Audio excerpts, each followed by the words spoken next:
하나님 말씀 요한복음 9장 1절부터 7절까지 봉독하겠습니다. 요한복음 9장 1절 신약성경 160쪽입니다.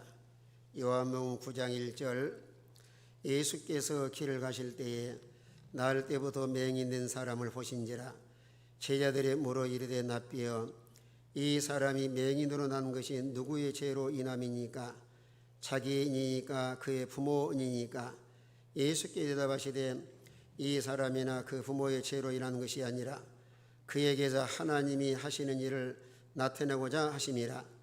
때가 아직 낮음에 나를 보내신 이의 일을 우리가 하여야 하리라. 밤이 오리니 그때는 아무도 일할 수 없느니라. 내가 세상에 있는 동안에는 세상의 빛이로라. 이 말씀을 하시고 땅에 침을 뱉어 진영을 이겨 그의 눈에 바르시고 이르시되 실로암 못에 가서 씻으라 하시니 실로암은 번역하면 보냄을 받았다는 뜻이라. 이에 가서 씻고 밝은 눈으로 왔더라. 아멘. 오늘 본 말씀을 통해서 치유하시는 예수님이라는 제목으로 말씀을 전해드리겠습니다. 우리 예수님은 하나님과 동등하신 분이시고 그냥 하나님의 아들로 이 땅에 오셔서 그저 하나님 백성들을 구원하시고 또 하나님과 우리 사이에 중보자로 오셨습니다. 뿐만 아니라 인간의 모든 병을 치료하셔서 영적으로나 육신적으로나 또 심령적으로 이런 건강한 삶을 살도록 능력을 행하셨습니다. 그래 주님은 하나님과 동일한 능력과 권세를 가지고 계십니다. 그래 자연계나 영계나 이런 모든 만사를 다스리고 주장하시고 인도하신 분이신데 오늘 본문에서는 날 때부터 앞을 보지 못한 맹인을 치료해 주시면서 하나님의 영광을 높이 드러내게 하셨습니다. 본문 1절 말씀 보니까 예수께서 길 가실 때에 날 때부터 맹인된 사람을 보신지라. 사람이 세상에 태어났을 때 앞을 볼 수 있는 건 참 얼마나 놀라운 하나님의 은혜예요. 잘 모르겠지만은 앞을 보지 못한 분들은 얼마나 참 갑갑하고 답답할까 하는 생각이 들어요. 이게 꽃이 있는데 꽃이 아름답습니다. 아무리 설명을 해줘도 보지 못하면 잘 모르는 거예요. 그러나 선천적으로 앞을 보지 못한 사람은 더 답답하고, 그러나 무엇인가 보다가 후천적으로 또 앞을 보지 못한 분도 계시는데, 오늘 우리는 삶과 생활 속에서 영적인 눈과 육신의 눈을 가지고 있습니다. 여러분의 육신의 눈도 밝아야 꽃이 아름답구나, 참 날씨가 오늘 맑고 좋은 날이구나. 저는 아직까지 철이 덜 들어서 그런지 몰라도 꽃보다는 저는 파란 게 더 아름다워요. 파란 잔디가 아름답고, 또 지금 들에 가면은 벼가 아주 파랗게 너무너무 좀 싱싱하고 아름답습니다.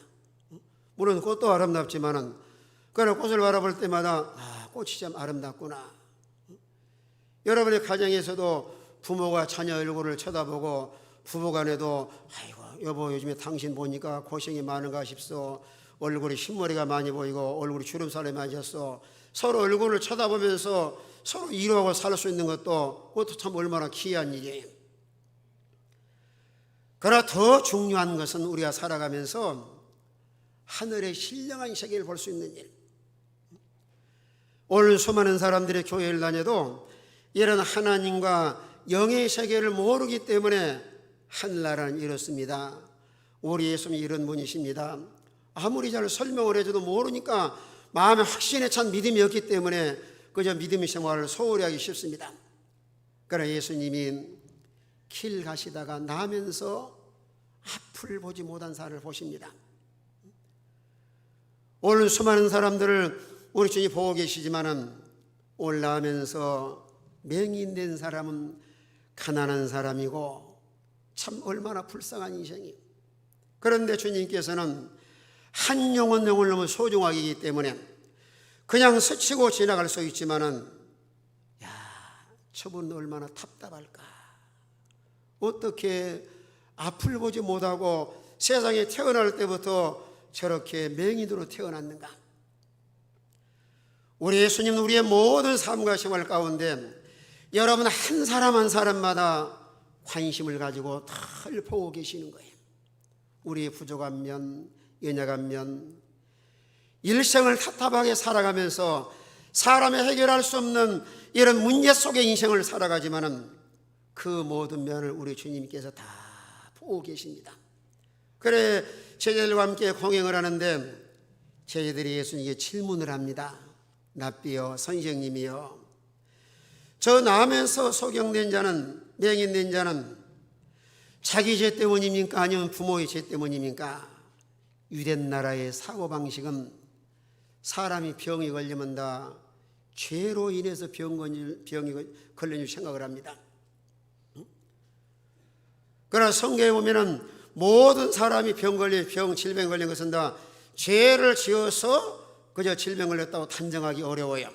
그러나 유대 나라 사람들의 사고방식은 에레미야 애가 3장 39절의 말씀한 것처럼 죄로 인해서 징계받은 줄 생각을 합니다. 에레미야 애가 3장 39절 다 같이 한번 읽습니다. 다 같은 목소리로 시작. 살아있는 사람은 자기 죄들 때문에 벌을 받나니 어찌 원망하랴. 물론 하나님께서 사랑하는 백성들에게 잘못된 길을 걸어가거나 죄를 지으면은 깨닫고 돌아서게 하시려고 하나님 징계를 하셔요. 시브리서 12장에 말씀한 것처럼 사랑하는 자마다 징계하고 채찍질 하시나님, 모든 하나님 백성들을 채찍질 하시는데, 그러나 잘못하는데도 징계가 없는 자는 사생자여 참 아들이 아닙니다. 그런데 만약에 부모의 죄 때문에 그저 맹인이 됐다고 하면 일생을 부모 원망하기 쉬워요. 왜 엄마 아빠가 죄를 지어서 내가 앞을 보지 못하게 태어나게 하셨는가? 그냥 부모를 원망하기 쉽잖아요. 만약에 자기 죄 때문에 자기 때문에 된다면 낙심하고 자살하기 쉬운 거예요. 그러나 우리가 병의 원인을 보면은 때로는 죄로 인해서 하나님이 채찍질하고 간섭하기도 하시고, 요한복음 5장에 보시면 38년 된 병자를 고쳐주시면서 주님께서 뭐라고 말씀하셔요? 더 심한 것이 생기지 아니하도록 다시는 죄를 범하지 말아라. 더 심한 것이 생기지 않도록. 때로는 죄로 인해서 이런 병 걸리기도 하고, 그러나 고린도후서 12장에 가서 보면은 바울이 얼마나 능력 있는 사람이에요. 그러나 눈병으로 인해서 엄청 고생을 합니다. 바울은 하나님의 권능에 손이 붙들려서 손수건이나 아침 한번 오지 병이 떠나가는 이런 능력인 사람인데, 하나님 앞에 간절히 기도하니까 하나님께 뭐라고 응답을 하셔요? 내 은혜가 내게 족하도다. 너는 너무너무 많은 계시를 받아서 혹시라도 자만하거나 교만하다 멸망할까 싶으니까 자고하지 않게 해서 내가 내 눈에 사단의 가시를 주었다.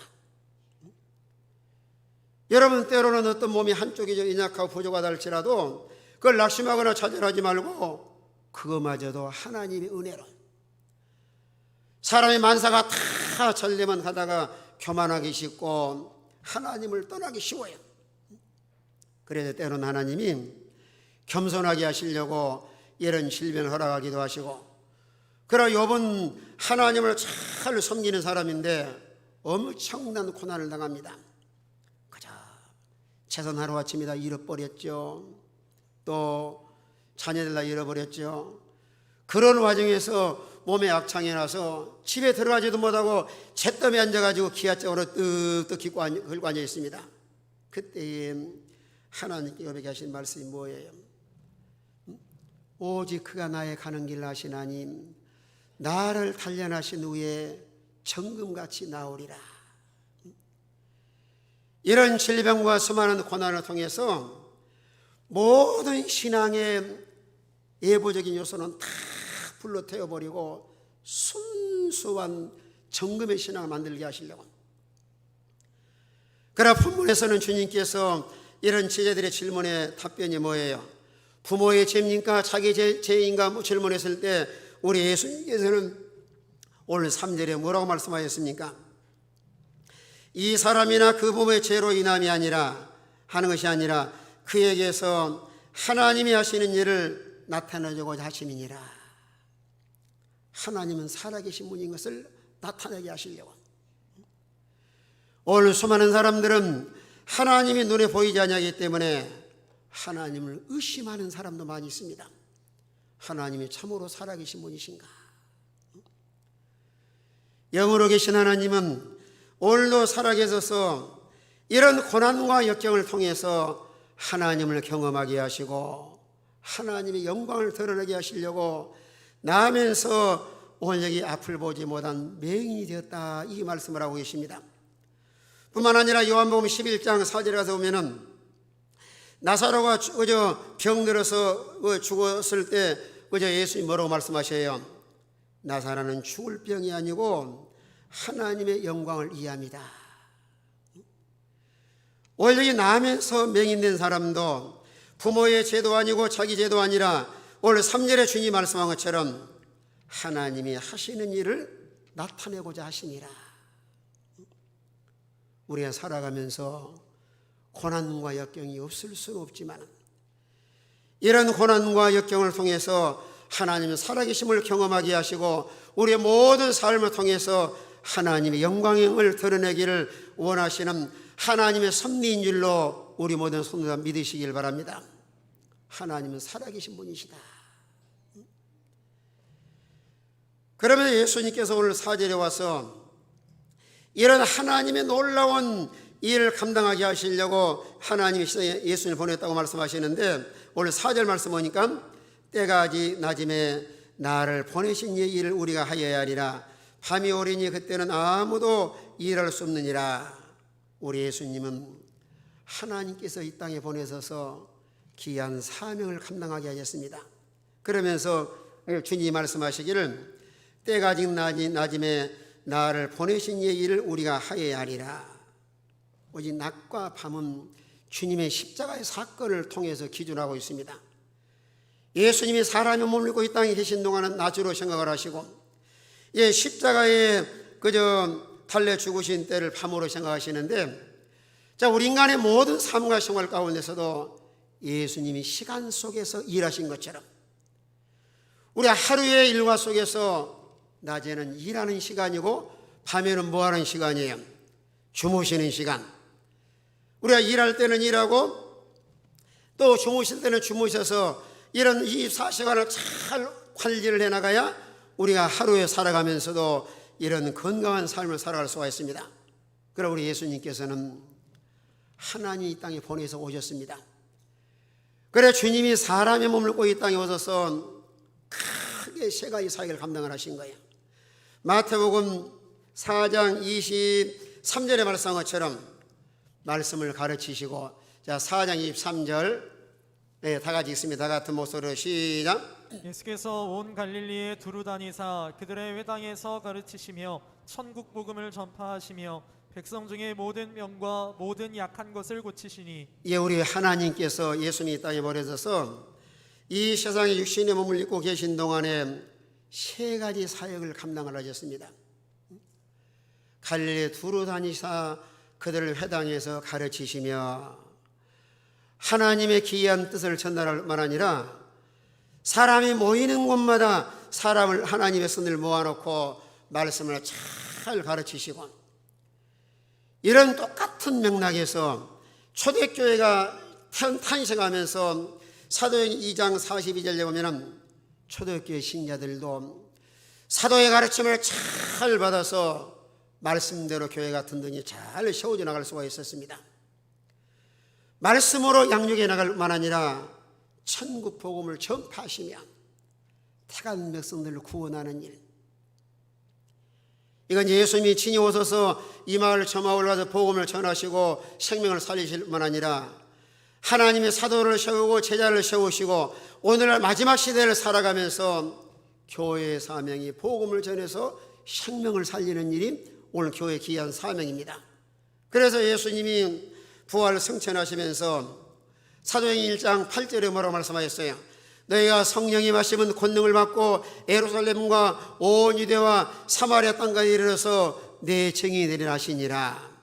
우리 그리스도인들은 구원의 확신을 가지고 여러분의 삶의 심장이 돌아가서 복음의 증인된 삶을 살아갈 수 있도록 이런 귀한 사명을 주님이 감당하시고 오늘 마지막 시대를 살아가면서 우리의 귀한 사명을 맡겨주셨습니다.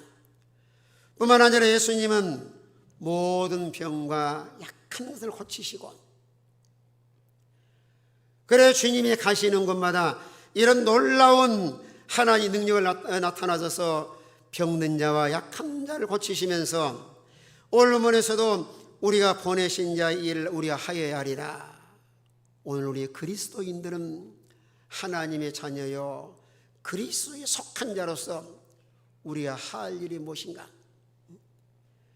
오늘 저와 여러분의 삶과 생활 가운데서 하나님의 자녀고 천국의 시민권자로서 가장 소중한 일은 믿는 일이 하나님의 일입니다. 여러분의 자리를 잘 지켜나갈 만 아니라 우리가 조금도 주님을 의심하지 말고 내 마음속에 확신에 찬 믿음을 소유할 뿐만 아니라 우리의 모든 삶과 생활 가운데서 그저 믿음으로 살아가는 일, 예수님도 보내신 일을 하여야 하리라 말씀을 하시고, 오늘 우리도 하나님 우리를 택하시고 예수 믿어 구원받게 하시고 우리가 귀한 일에 세워놓으시는데, 요한복음 6장 29절에 오면은 하나님의 일은 믿는 일이 하나님 일이에요. 무슨 크게 생각하시면 안 되고, 자 요한복음 6장 29절 다 같이 있습니다. 시작. 예수께서 대답하여 이르시되 하나님께서 보내신 이를 믿는 것이 하나님의 일이니라 하시니. 자, 뭐가 하나님의 일이라 그랬어요? 하나님께서 보내신 이 누구를 믿는 거예요? 예수를 믿는 것이 하나님의 일이다. 오늘 우리가 교회 나와서 예배를 드리고 하나님을 섬기는데, 우리가 하나님께서 우리를 하나님의 형상대로 지어서 우리를 귀한 자리에 세워놓으시는데 우리가 예수를 믿는 것이 하나님의 일이다. 또 예수를 믿어 중생한 사람이 빌립보 2장 12절에 말씀한 것처럼 두렵고 떨림으로 구원을 이루라. 하나님의 성화의 과정에 우리가 신앙 예수 믿어 구원받은 신자가 어린아이에 머물러 있지 말고 이런 계속 성숙한 그리스도인이 나갈 만 아니라 우리 주님을 잘 닮아가는 교회 성도, 여러분의 신앙을 점검을 해서 내가 주의 일을 하고 있는가, 내 신앙이 태워 있는가, 내 신앙이 전진했는가, 나는 마귀를 닮은 사람인가 아니면 주님을 닮아가는 신자인가. 우리가 주님을 닮아가는 생활도 하나님의 일이고, 또 하나님께 우리 모든 성도들에게 각자의 신앙의 사이즈에 따라서 하나님이 다 달란트를 맡겨주셨습니다. 어떤 사람은 1달란트, 어떤 사람은 2달란트, 어떤 사람은 5달란트. 참으로 지혜로워 충성된 사람은 바로 가서 장사해서 배나 이윤을 남겨야 우리 주님께도 칭찬을 받고 또 더 귀하게 쓰임받을 만 아니라 주인의 즐거움에 참여할 수가 있습니다. 우리의 모든 삶과 생활 가운데서 우리 모든 성도가 다 마이너스 인생을 살지 말고 플러스 인생을 살아가는 이런 복 있는 성도가 되시길 바랍니다.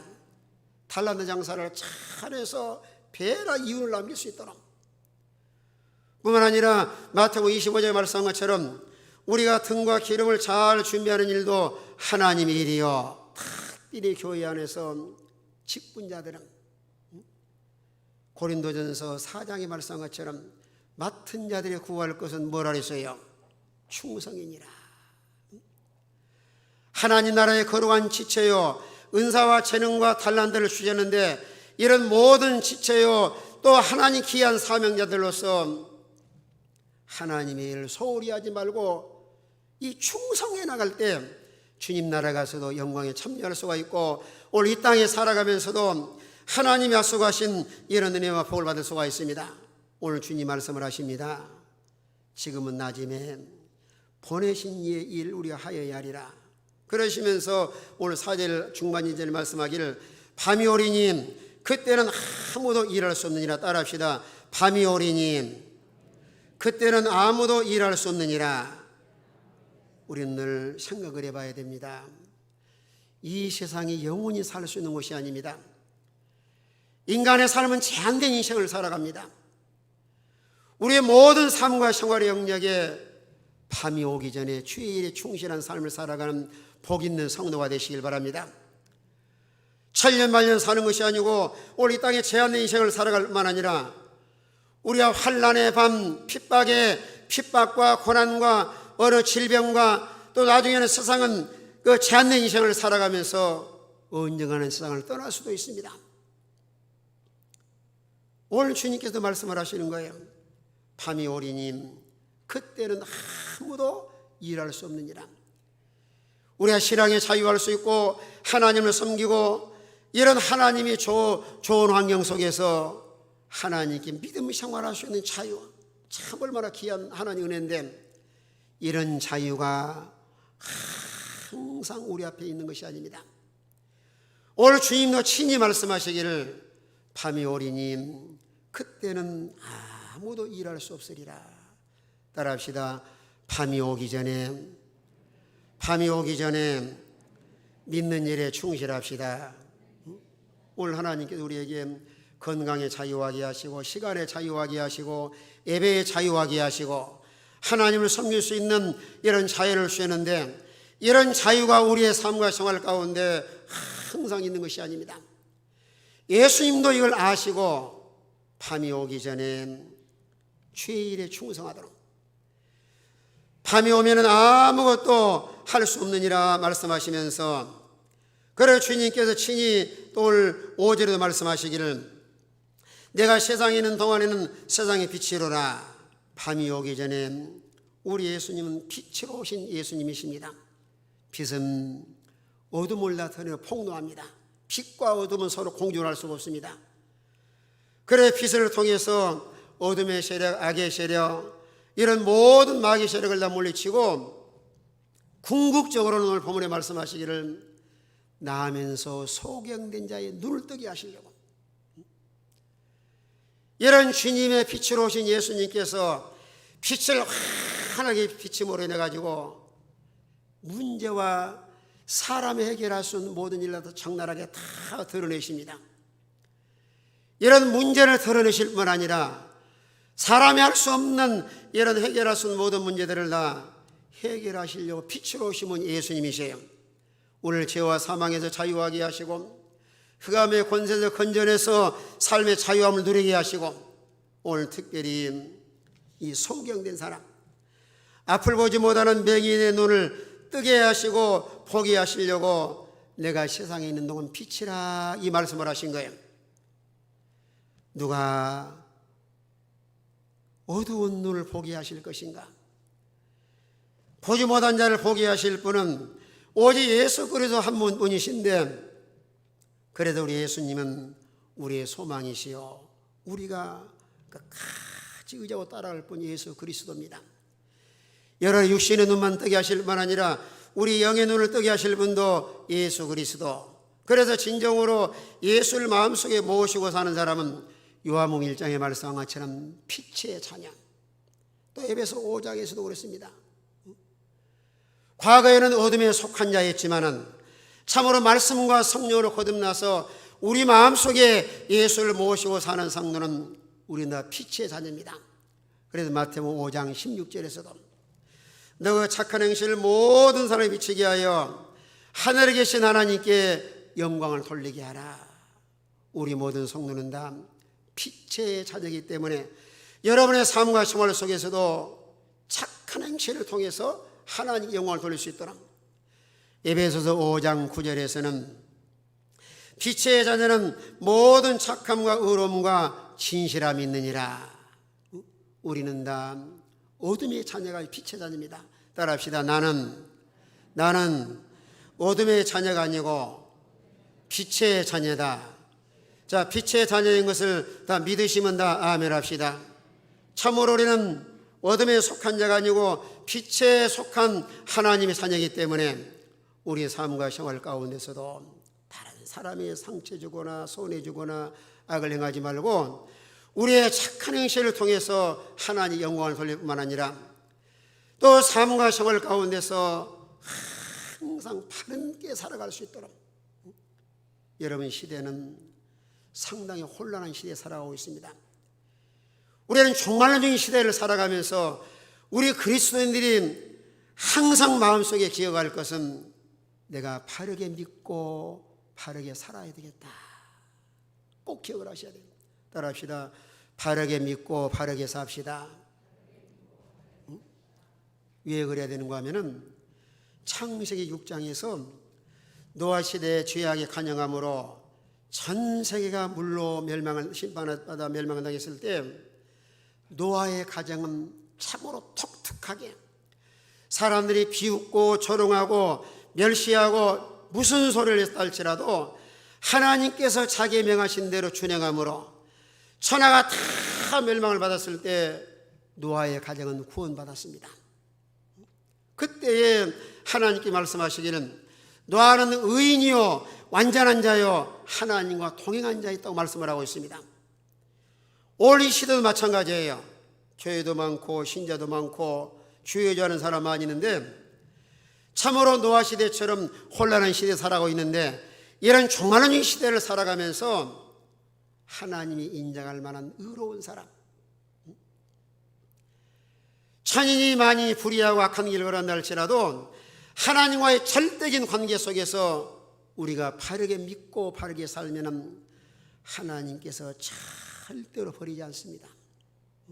오늘 새벽에도 말씀했지만요, 소돔 고모라 시대에 죄가 많아서 멸망한 것도 멸망했지만은 누가 없어서 멸망을 당했어요? 의인 10사람이 없어서. 대한민국에 1000만 성도를 자랑하고 5만 개 이상 교회, 5만 5천 개 이상 교회가 있지만은 우리 예수님께서 두루두루 보고 계시는 거예요.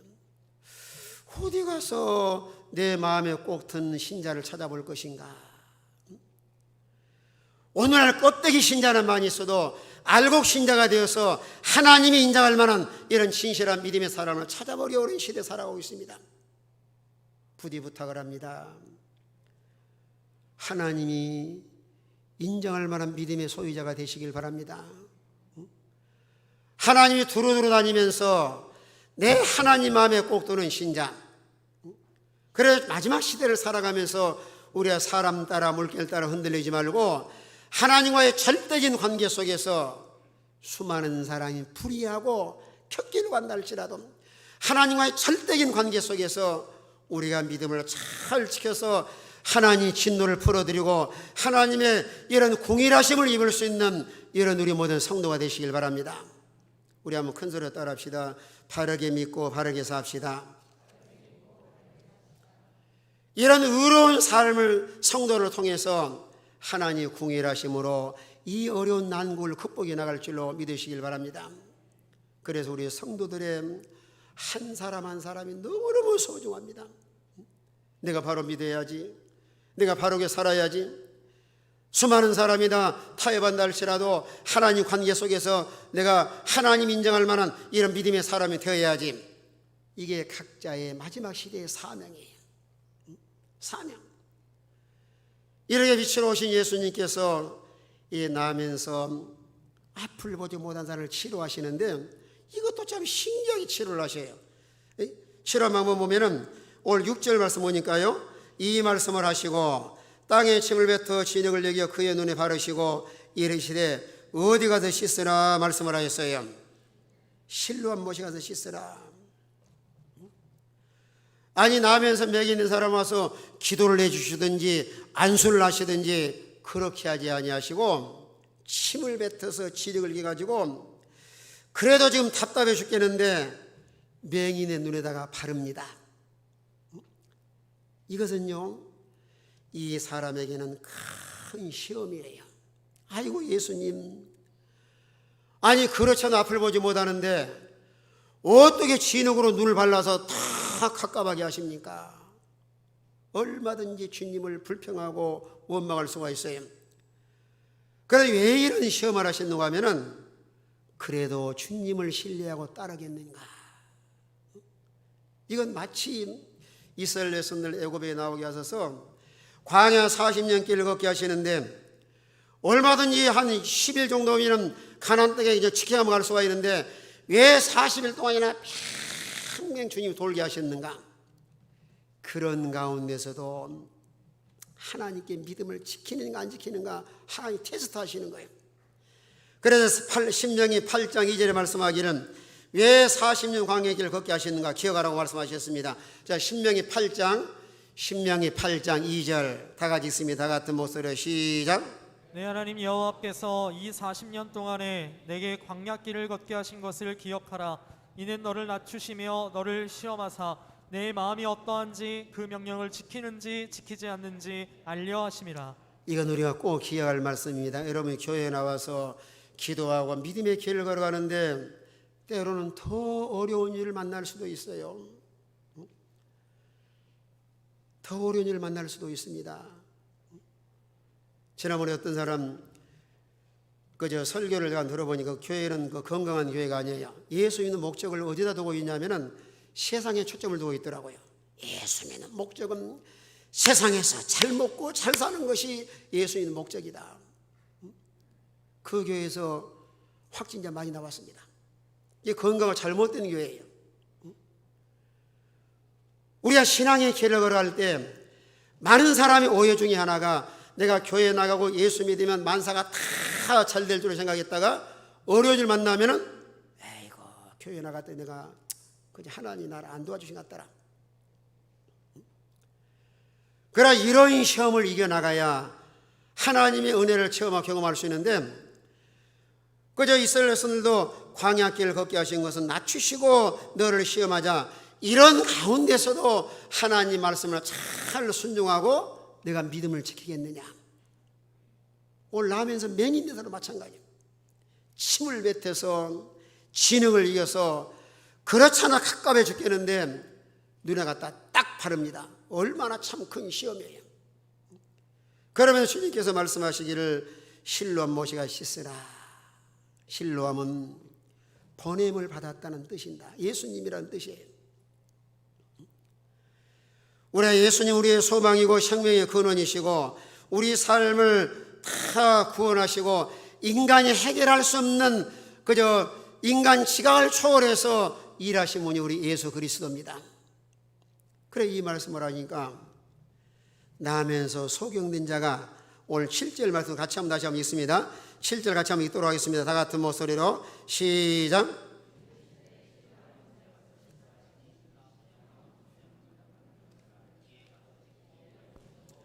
자, 실로암에 씻으라 하시니 실로암 번역은 보내려 왔다는 뜻이라 이에 가서 씻고 무슨 눈으로 왔더라 그랬어요. 밝은 눈으로 왔더라. 우리 주님께서 진흙을 바르시고 그저 기도도 안 해주실 뿐 아니라 안수도 안 해주시면서 실로암에 씻으라 할 때에 나면서 맹인된 자가 얼마든지 원망 불평할 수가 있고 또 낙심할 수가 있는데 그 주의 메시지를 받는 순간에 머릿속으로 알고만 있는 것이 아니고 가서 씻고 밝은 눈으로 왔더라. 우리 기독교는 지식적으로만 믿는 신앙이 아니에요. 하나님 말씀이 딱 떨어지는 순간에 내가 이해가 되든지 안 되든지 내 삶 속에 어떤 타산적인 것이 아니라 그 말씀을 그대로 믿고 순종할 때 하나님의 놀라운 역사가 일어날 줄로 믿으시길 바랍니다. 오늘 수많은 사람들은 다 자기 생각으로 거기서 딱 브레이크를 잡습니다. 내 생각에는 예수님이 기도를 해주시든지 안수를 해주시든지 약을 발라주시든지 그렇게 아니하시고 거기다가 또 진흙까지 발라서 앞을 보지 못하고 더듬더듬 어떻게 할지도 모르는데 실로암이 어디 있는지 잘 모르는데 그거 씻으러 가는가. 얼마든지 불평 원망할 수가 있습니다. 그러나 우리 주님께서 무슨 말씀을 하시든지 아멘 나고 순종할 때 하나님의 놀라운 기적이 일어날 줄로 믿으시길 바랍니다. 여러분 열왕기하 5장에 보시면 아람 나라의 나만 장군이 있습니다. 왕의 총애를 받고 용사하고 전쟁에 승리해서 백성들도 다 기약이는 사람이에요. 그런데요 나병이 걸려서 엄청 고생을 하고 있습니다. 그때 이스라엘 나라에서 그저 사로잡혀간 한 소녀가 나만 장군의 집에 아내를 수종드는 하나의 신모살을 하고 있는 거예요. 그때 그 소녀가 엘리사를 소개를 합니다. 우리 주인 나만 장군이 우리나라 엘리사 성면한테 가면은 이 병을 나을 수가 있을 것입니다. 그 말에 기가 팡쩍 들려서 왕에게 보고를 합니다. 우리 집에 이런 신모가 하나 있는데 이스라엘 나라의 엘리사한테 가면은 그저 내 병이 나을 수가 있다고 합니다. 그러니까 왕이 너무 좋아하면서 그저 편지를 쓰고 많은 선물을 보내가지고 이제 이스라엘 왕으로 보냅니다. 그때 이스라엘 왕은 속상해합니다. 이거 틈을 타서 나를 물리치려고 하는 것이 아니냐. 그때 엘리사가 그 사람을 나에게로 보내소서. 그래서 나만 장군님 이제 엘리사에 가니까 엘리사가 나와보지도 않고 종들을 시켜가지고 뭐라 그래요? 요단강에 가서 몇 번 씻고 가라 그랬어요. 7번 씻고 가라 그럽니다. 그때 나만 장군이 화를 팍 내면서 아니 내 생각에는 말이야 나라의 장군이 왔으니까 나와서 그저 머리에다가 손을 흔들면서 주술을 내오든지 안수기도라든지 그렇게 해야지. 우리나라에는 더 좋은 강이 있는데 성전을 팍 돌아가려고 하니까 종들이 만류를 합니다. 선생님 아니 더 내 아버지여 더 큰 일을 해도 순종했을 것인데 요단 가서 퐁당 7번만 들어갔다 나오면 되는데 왜 가려고 하십니까? 그 말에 나만 장군이 7번 들어갔다 나와서 어린아이 같이 깨끗해서 돌아 회복되는 기적을 체험할 수가 있었습니다.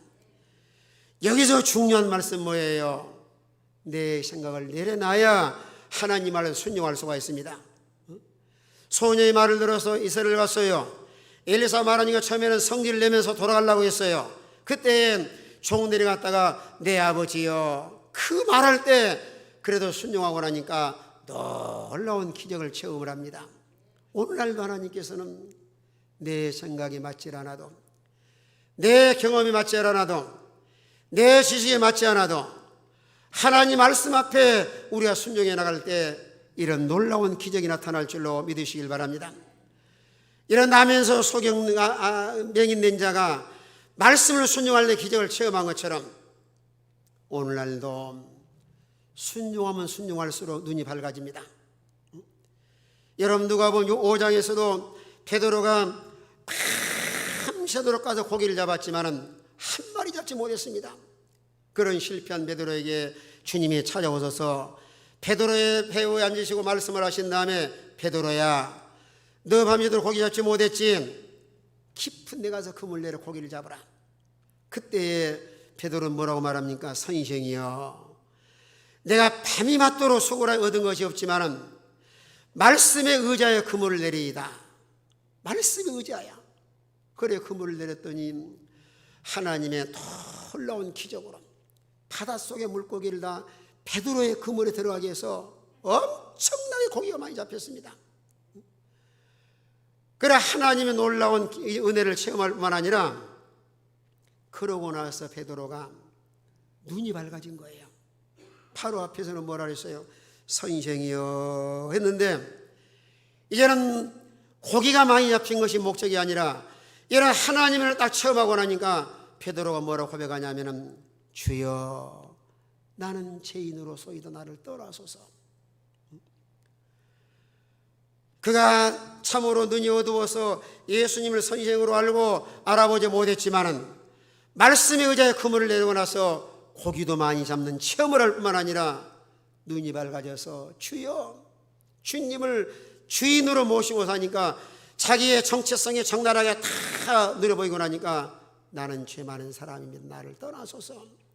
그러고 나서 이제 배와 그물을 벌어두고 주님을 따라가서 제자가 되는데 여기서 주의 말씀을 순종을 하니까 영안이 밝아집니다. 주님을 발견하게 됩니다. 자기를 발견할 뿐만 아니라 내가 앞으로 어떻게 살아갈 것인가 또 사명을 발견합니다. 우리 날마다 주의 말씀을 순종함으로 눈이 밝아져서 자기를 알고 주님을 알고 내가 어떻게 인생을 살아갈 것인가 하나님의 자녀로서의 사명을 발견할 줄 아는 이런 복 있는 성도가 되시길 바랍니다. 따라합시다. 주여, 나는 죄인으로소이다. 주님을 알고 자기를 알고 또 자기 사명을 발견할 수 있는 사람. 그는 오늘날 정말로 이 시대를 살아가면서 요한계시록 3장에 나오는 라오디아 교회처럼 사람들이 육신적으로 잘 살다 보니까 영적으로 다 어두워져 있습니다. 여러분, 라오디아 교회는 뭐라 그랬어요? 그저 나는 부자라 부유한 것이 없고 부여하여 부족한 것이 없다. 여러분, 세상적으로는 잘 먹고 잘 사는 세상이 되었습니다. 그런데 주님 오실 때는 곤간 것과 가련한 것과 가난한 것과 눈먼 것을 지적으로 책망을 하시면서 요한계시록 3장 18절에서 뭐라고 말씀하냐면은 금을 사서 부여하게 하고, 3장 18절 다 같이 있습니다. 다 같은 목소리로 시작. 내가 너를 권하노니 내게서 불로 연단한 금을 사서 부여하게 하고 흰옷을 사서 입어 벌거벗은 수치를 보이지 않게 하고 안약을 사서 눈에 발라 보게 하라. 따라합시다. 안약을 사서 눈에 발라 보게 하라. 세상적으로는 잘 먹고 잘 사는 세상이 되었지만은 믿음의 안경을 쓰고 바라볼 때는 너무나 곤고하고 가련하고 가난하고 눈이 멀어서 하나님도 하나님의 세계도 이런 진리의 세계를 모르기 때문에 라오디아 교회처럼 비참한 인생을 살아가고 있습니다.